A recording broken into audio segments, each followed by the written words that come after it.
have the ring, and I don't know if that's coming up on the film, and I'm gonna wait till it's over.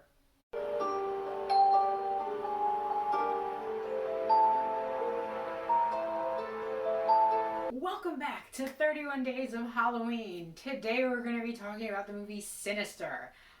So this movie came out, I believe, like the early 2000s. It was one of Blumhouse's first really big hits.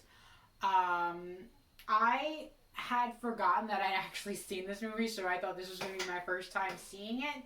But then the movie immediately opens up with the four people being hung from a tree, and I was like, oh wait, I've seen this movie. I actually vaguely kind of recollect some of the snuff films that are shown in it, but could not remember anything else about what the movie was about.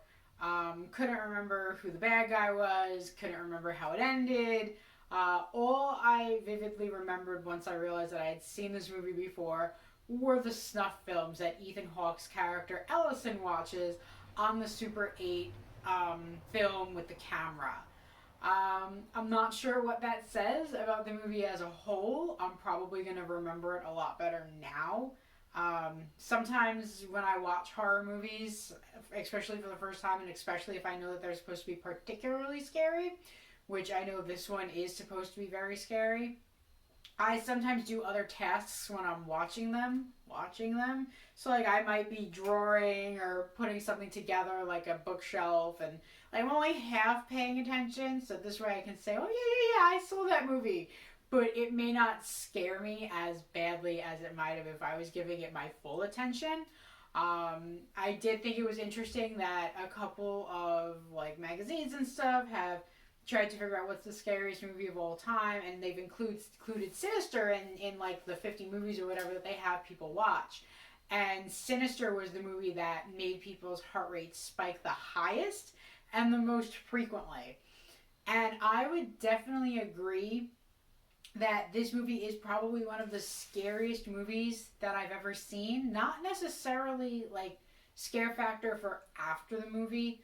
Like I definitely wasn't worried about the Mr. Boogie character or like, certain aspects of that, just something coming out of the TV and killing me like I was scared of in The Ring. Like I would not sleep in a room with a television in it for the longest time because The Ring scared me so badly. Or like I would not close my eyes in the shower after I watched The Grudge, because they have that scene in The Grudge where the hand is in the hair in the shower, and like those movies stuck with me in that way.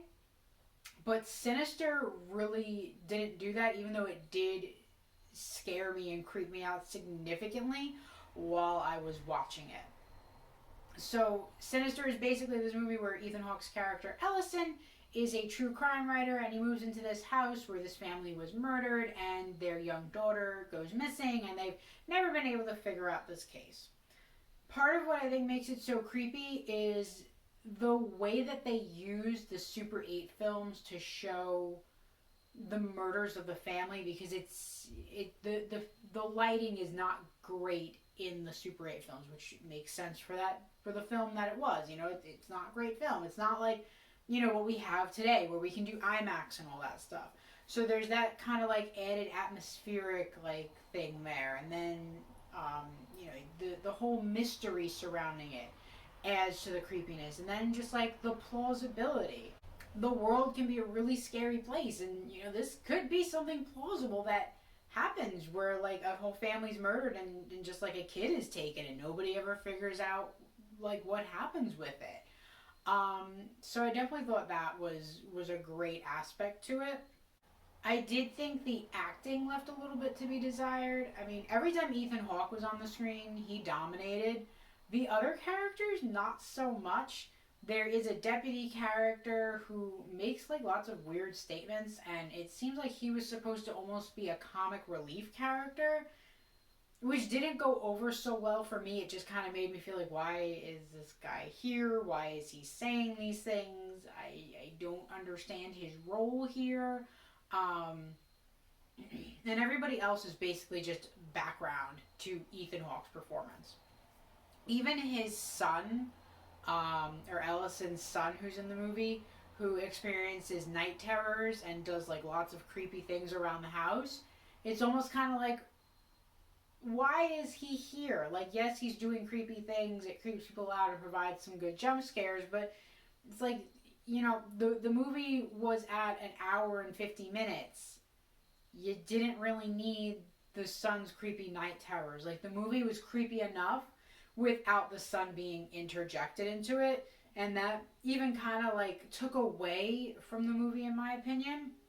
And I think it would have been better overall without the son being in there. So one of my main issues with the movie was that it was so long. And I think taking out like some of these other aspects of it, especially the son's like random night terrors, would have helped to decrease the overall runtime and might have helped make the ending a lot stronger than what it was. I thought the ending was really rushed. It was almost like the director was like, "Oh, we're almost coming up on 2 hours. Horror movies usually don't last that long. We just have to end it. We'll end it in 10 minutes." And I think having a little bit longer ending, which could have been done by taking out some of the more like unnecessary stuff, would have made the movie stronger. And a lot of that plays into the rating that I gave it. So the rating that I gave it was pretty much in line with like what Rotten Tomatoes and IMDb gave the movie. They gave it like around like 70s, 80s. I gave the movie a 7. I loved the concept. I loved the idea. It was creepy. It kept me on the edge of my seat. It made me anxious. But the execution left a little bit to be desired, especially as far as the ending went. I do think it was really clever. The concept, especially where you're talking about letting something into the real world by exposing like media content to yourself, or exposing yourself to media content. There's a lot of stuff like that in like folk horror or legends and myths and stuff like that. Even like harkening back to The Ring, which apparently it was either the director or the writer came up with this concept after having written The Ring, and they had a nightmare about this. Samara comes out of the television and she's given power by people watching her video, or something like Candyman, or the other one that pops up in the mirror, Bloody Mary. If you say their names, you're opening the door, you're giving them entry into this world by interacting with them. Even Beetlejuice, you say his name 3 times and he's allowed to come into the world.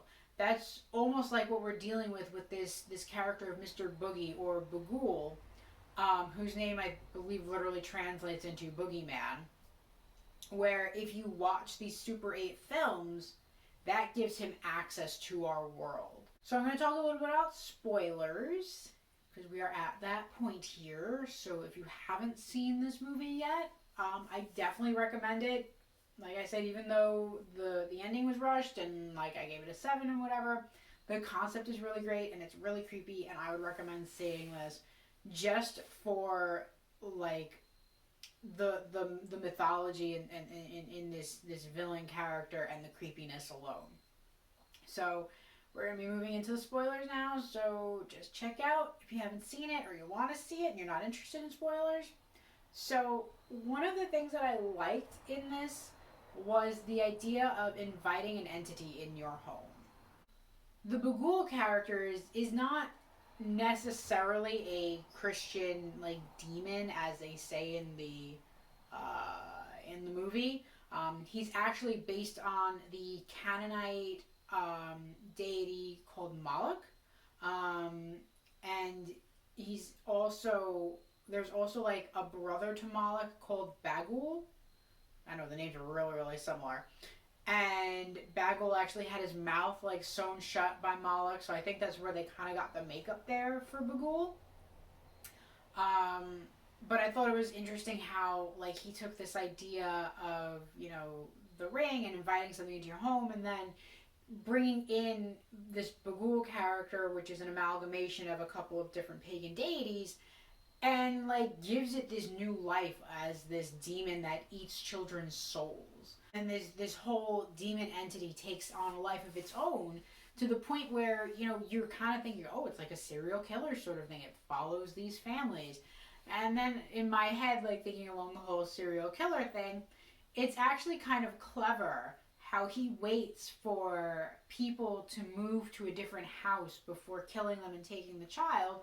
Because if he just stayed in one house and just killed all the people in one house, eventually nobody's going to want to move there again. I mean, one murder, one death, one suicide of a family probably isn't going to affect anything. And you see that with like the Amityville Horror House. You see that with the house in The Conjuring, the Haunting in Connecticut house. People move into haunted houses all the time, or allegedly haunted houses, all the time, and nothing bad necessarily happens to them. So I think that's where, you know, this Bagul character, whether the directors consciously made it this decision or just to like add to the mystery, because now Ellison needs to figure out, oh, it's following these people as they're moving.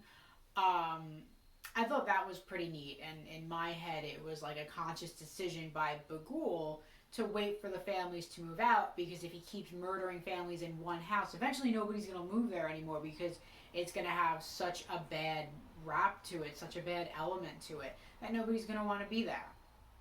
There is also the idea of not touching people's things, which I saw in a couple of reviews. I don't know if that's necessarily what I got from this. That, like, oh, if you move into a new house, you should leave the other person's stuff alone, you know, because it may be cursed. I guess there's been incidents where people move into homes and there's dressers and things that are left behind, and when they open it up, an evil spirit comes out, like in the case of a Dybbuk. Um, so maybe I wouldn't necessarily take it that way. I mean, I've moved into houses and the people have left stuff behind, like maps or books and stuff, and it's all been benign so far, at least. Um, but I guess that someone could read into it like that. One of my favorite parts of this movie, and this is something that I love in all kinds of cinema, is that Ethan Hawke's character hadn't seen the snuff films prior to actually filming. So his reactions there are like genuine reactions. And it makes me think of the movie Alien, when the chest burster comes out and everybody gets to see it for the first time. Like, that's the first time all of those people are seeing the chest burster coming out of the guy's chest. So that's all their genuine reactions. And I love that kind of stuff, because we all look at actors in movies and it's like, oh, like they're all acting, they're playing a role, like none of it's real.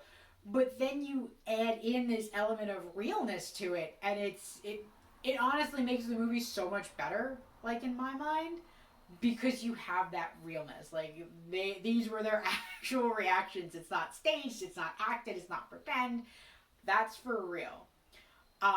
So I thought that was really cool on the part of the movie. And so the way the movie ends, if you've seen it, obviously you know, the children, the missing children, are the ones killing their families, and Bagul is taking them and eating their souls slowly and using them to basically get more children so that he can eat their souls. And it's interesting the way that Ellison's daughter gets him. She poisons him, or puts this sleeping agent or whatever into his coffee.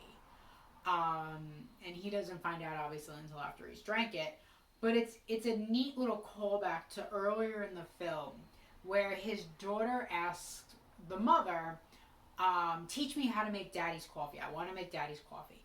And when she brings him the coffee, he's just so dismissive of her. Like, my heart broke for her in that moment, because here she is, she's trying to connect with her father, she's bringing him coffee, and he's just like, oh, okay, yeah, thanks, and then slams the door in her face. It's like, oh, why would you do that? Your poor daughter. She, like, at least say, like, thank you, and, like, how's your day, sweetie, instead of just locking yourself into your office. But I guess that's indicative of the obsessive nature that he's exhibiting while, you know, researching this book, and how deep he's getting into it, to the point where, like, he doesn't realize how his behaviors are affecting his family. Even with his son's night terrors, his daughter constantly asking him to go home. You know, it's not until he experiences Bagul and the dead children that he's like, all right, we have to get out of here. Like, this place is bad news, and we just have to go. Got that? Yeah. So, overall, like I said, pretty good movie. Rating it is 7. Excellent concept. I felt the ending was super rushed because they moved back into their own old house. He speaks with Officer So-and-so. He speaks with Jonas, who's the occult guy, who's played by Vincent D'Onofrio.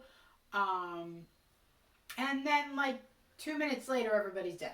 And the kid, the daughter, is being carried off into the film with Bagul. Definitely feel that if they had, like, taken out some of those unnecessary parts, they could have trimmed the time back and made that ending better and scarier. But it is what it is. I still enjoyed it. I recommend it. So go see Sinister if you haven't. If you have, I hope you enjoyed watching this video of it. Please hit that like, share, comment, and subscribe buttons. And I will see you at the next video. Bye, guys.